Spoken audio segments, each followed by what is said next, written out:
Good afternoon. My name is Darwin Rader with Zealand Farm Services, and you're about to see a whirlwind tour because at first I was told I had 20 minutes, now I have 10. But when it came to cutting some of these things out, some of them are very difficult to take out. But I did want to show you this aerial shot. This is our facility over at Zealand, Michigan, right near Holland, and there's about 200 employees that we employ over there. A little bit of history. It is a family-owned business. It was started back in 1950 by the father, shown there with his three sons. The three sons still own the business, but they're also going through a transition now to transition it to a third generation. We do have over about 230 employees within about 4 divisions of the company. The one I'm going to focus on today is our soy processing plant. It's really in our food division, and what we do there, we process about 1,000 tons per day. It was Michigan's first and largest soy processing plant. We process approximately 9 million bushels of soybeans per year into a meal, fiber, and also oil. In fact, some of our oil you might see available on the shelves there in Meijer and Spartan stores under the Zoe brand. In fact, we just got done changing the label, so if you look in your stores, it's going to appear just like that. One of the big things that we do for export, though, and we've been doing this for over 14 years, and that is we ship a bulk container full of soybean meal, specially processed, food grade, and it goes in liners inside of the 20-foot containers that we ship it in, and it goes mostly for soy sauce manufacturing. We also do sell this product for food ingredient processing here in the States as well as abroad. But in total, we export about 40,000 tons of this product per year. How did we decide to export? Well, it goes back to about 1996 when the president of the company decided, hey, we built this soy plant, we need to build the market. So actually it came out of wanting to increase the market that we had for the plant that we had there.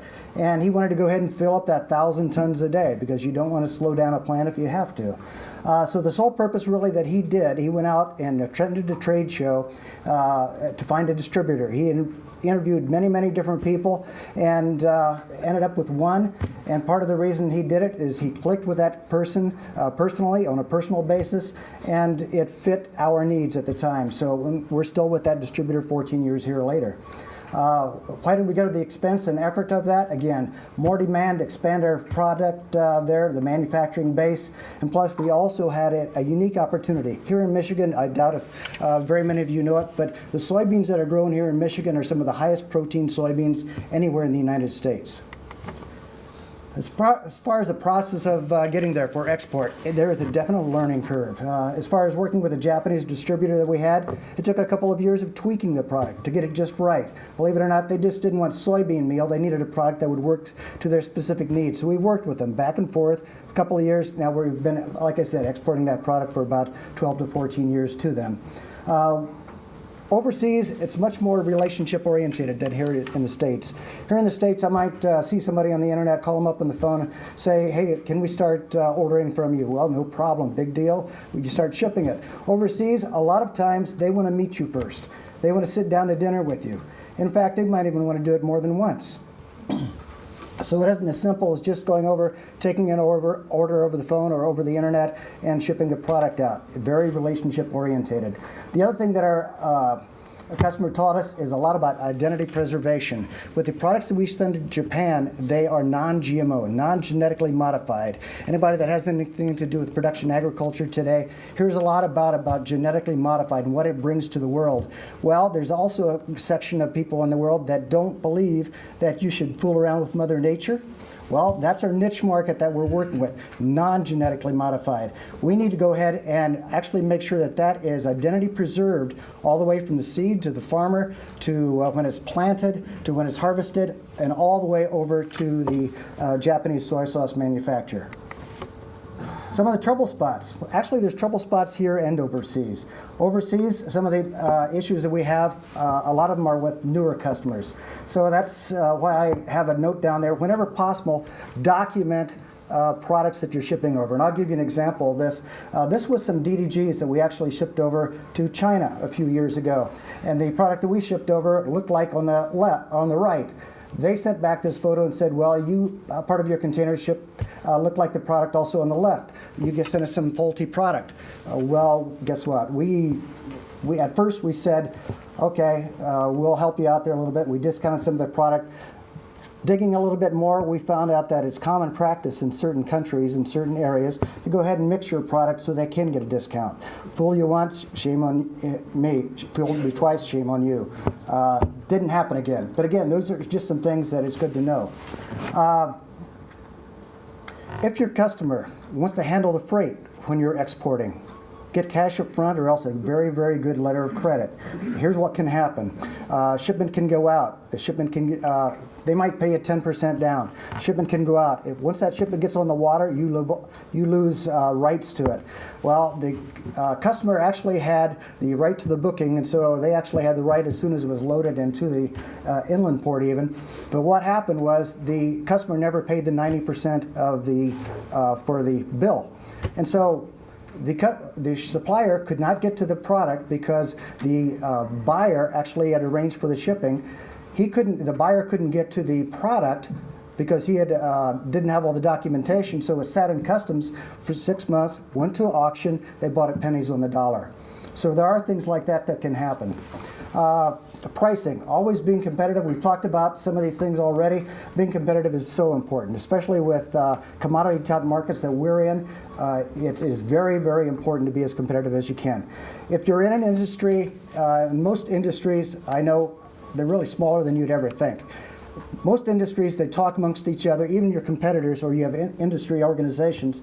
There's blacklists. Otherwise, there's people out there that no matter what they say or tell you, you don't want to do business with.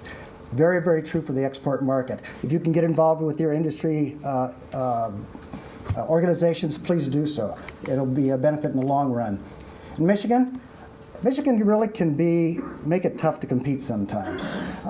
Give you an example. We were trying to expand our plant capacity, had to meet a new quality air quality permit.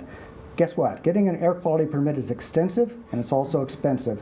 Plus, in the middle of the game, they changed the rules. So it lengthened the time, made it even more expensive. Michigan's rules are even more stringent than EPA. Makes it difficult, drives our costs up. Freight to major container yards in Chicago, very expensive. Give you an example of what we compete with every day. Illinois has permits allowing containerized freight for 40-foot containers to be loaded up to 58,000 pounds, which for bulk agricultural commodities, that means a lot. We can't haul that heavy out of Michigan. So if we're going to haul anything from Michigan here, we have to transload it down there, increase your costs. So things like this cause some trouble. Positive outcomes, definitely positive outcomes. We work with 150 to 200 soybean growers across the state to grow our non-GMO soybeans. We pay them a premium to grow this. Since the year 2000, we've had over $100 million in export sales related to just the non-GMO soybeans. We export a lot of other things, feedstuffs and things like this, but just in this area, over $100 million. Now you look at the overall effect on the Michigan economy. Those farmers, when we pay them, they have to pay their seed suppliers, their fertilizer, their fuel, all the way down the supply chain. And so the economic impact is greater. Also helped give us very steady employment through the Great Recession here, as we're calling it, to over 200 employees. We never had a layoff. General notes, just about soybeans and soybean products exported out of Michigan resulted in about $420 million of soy valued products in 2009, which more than doubled since 1999. So Michigan is doing some things right there. What are some things we need to do differently to encourage more business to export? Well, first of all, let's not stop doing any of the things we are doing right. And one of them is the branded program through the Michigan Department of Agriculture in partnership with some of the other states here in the upper Midwest. Definitely keep things like that going. Gene was talking about the STEP program. It's new. It's through the Michigan Economic Development Corp Export Office. Again, things that are helping us out. Michigan Department of Agriculture partnering with other organizations around the state to promote exports, such as the Van Andel Institute over in Grand Rapids. Keep on doing these things. These are great. Maybe something that could help is maybe we had a hotline that anyone could call in for exports, get answers to simple questions, as well as maybe even more complex questions. Policy changes.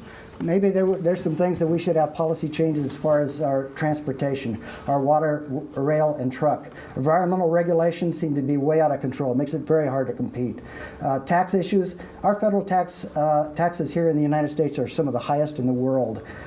Thank goodness that Michigan made some changes here on January 1st of this year. We're very, very grateful for things like that. Farmland preservation for our industry, very critical. And we're seeing farmland disappear by thousands thousands and thousands of acres every year to development.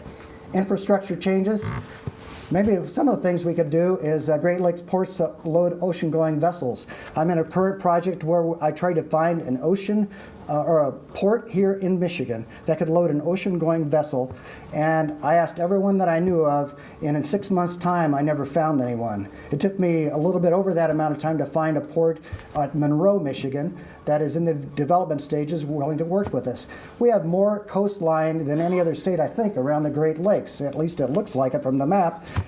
And it takes me over 6 months to find anyone in the Department of Agriculture or within the State Department or anywhere to go ahead and find one port to help me out. They sent me to Toledo. But again, I hope you get that point. Roads, bridges, maybe ways to haul heavier loads to be competitive with some of the other states. In summary, I'll tell you what, exporting can be profitable.